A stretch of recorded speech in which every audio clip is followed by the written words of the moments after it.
Today I'm going to demonstrate how to program a key for a 2013 Kia Soul. This example here is the smart key, push to start ignition. This key is used commonly across the Hyundais and Kias of this year, so it should work on different models as well. I'm using the Autel KM100 immobilizer tool. This is Autel's newest immobilizer tool. It's very helpful.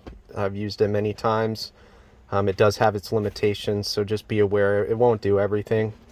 What we're going to do is start out at the main menu. We're going to select immobilizer, and we're going to go ahead and go to Kia. Once we select Kia, it's going to ask us for our selection. I prefer manual selection. It's just quicker than waiting on it to read the VIN. But it will automatically read the VIN and select the car for you if you want. For this option, it's going to ask you, where is the car at? This is in America. I'm in Florida, so we're going to choose America. You don't want to choose Korea or Europe or anything unless the vehicle is currently in that country. Otherwise, the programming procedure might not work. So we're going to go down to Seoul AM. It's 2013 model year, and it is the smart key. So we're going to let it load up. It's going to ask if that's what we're working on. Is this the vehicle? And this the key type? We'll go yes. And from there, it's going to give us a couple options. Immobilizer status scan. This is a very helpful function. You can check over, it's like a diagnosis report, see if you're running into any issues. I've used that a lot when mechanics ask me to diagnose why a car won't start, thinking the key's bad. And a lot of times it's a module or something faulty outside of the key, and you don't get put on the blame or the hook for any problems that come up afterwards. So very helpful to have that immobilizer status scan. For this example, since we're just doing a key, I'm going to go to hot function. This will ask us to press start on the vehicle. There's no keys working at this time, so what we're going to do is hit the hazards to wake the car up and hit OK. Now we've got two options here. It's going to ask us to smart key learning and read immobilizer password. We do need the immobilizer password, so I'm going to select that and get the PIN code first. Now you can do this via antenna or OBD. For the video, I'm going to do it through the OBD. It's going to confirm that it's the 46 chip smart card. That's the type of key this is. So we'll hit OK. Now it's telling us that we need to plug the VCI, which is the dongle that plugs into the OBD port. Wants it through the USB, but I just do it wirelessly. It usually doesn't fail. It's going to ask for the hazards on. We've already done that. We've already opened and closed the door. So we'll hit OK at this time. Now, this does take a minute sometimes. It'll communicate, it'll check the network, and then it'll load your password for you. So we'll just let it do its thing for a minute, and we'll be back with the PIN code momentarily.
Alright, so now it's saying if it is a vehicle with a key slot, insert the key into the key slot. This vehicle does have a key slot. It's located in the glove box. It's right there. You're going to take your key. You're going to insert that. It'll click in there nice. And we'll go ahead and hit OK on the machine.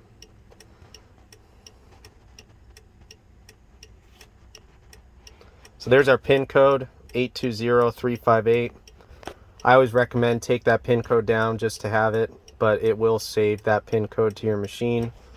Now that we're done reading the pin code, we're going to go ahead and go back to the Smart Key Learning, and we'll hit start. Now down here is the start button. I'm going to hit that. It's going to say that it supports adding a key and all keys lost, but this function will erase all the keys. So just be aware that even if it's a spare key, it will erase everything. Ignition is off. Hazards are on. We're going to hit OK. It's asking for the key to be in the slot. Key is already in the slot. So we're going to go ahead and hit OK again. Now there's our pin code. I didn't type that in. It saved it automatically for me.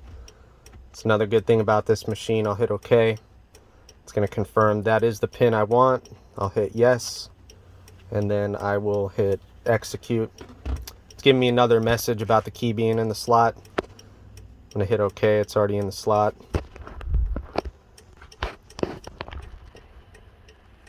Programming succeeded. Would you like to program the next one? I'm going to hit no, and it should tell us that we have one key in the system. Please exit the system and check that the key works. So we'll hit OK. That closed out the programming. Now we're going to take the key out of the slot. Now I'm going to turn the hazards off on the vehicle, and there we go. Key works. Vehicle will start. And if you wanted to add another key, you can just hit yes at that first menu, and it'll prompt you to put the next key in the key slot and program it accordingly. I hope this helps. I'll be posting more videos of the Autel KM100 in addition to a couple other locksmith walkthroughs. If there's anything you guys need help with or want to see, let me know. I will do my best. And thank you for your time.